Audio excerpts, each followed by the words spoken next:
bitte auf euren Plätzen nicht über den Zaun gehen. Ihr wisst, es gibt nur Ärger, es gibt für euch Ärger. Und wir sind doch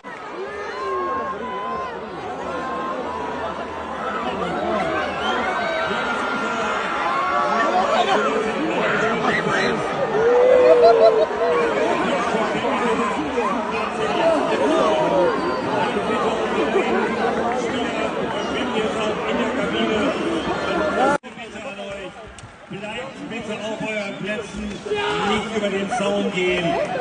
Ihr wisst, es gibt nur Ärger, es gibt für euch Ärger und wir sind doch gute Gastgeber. Solche Szenen wie da jetzt gerade müssen nicht sein, also bitte bleibt auf euren Plätzen hinter den Zäunen. Vielen Dank. YouTuber? Lagunal. Oi.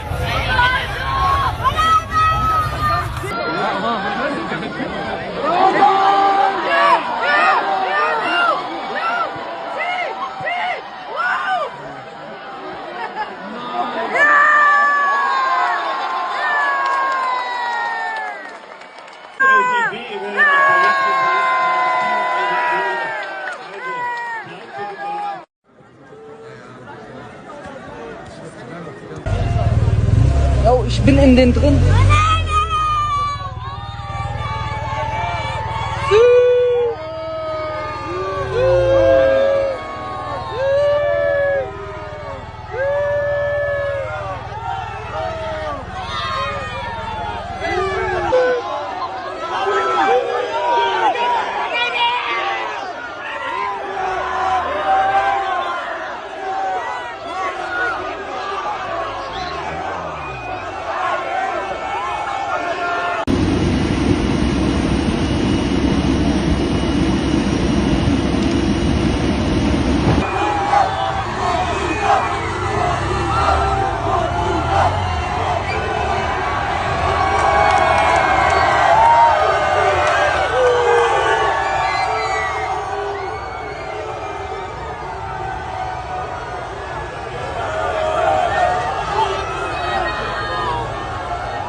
Oh my God!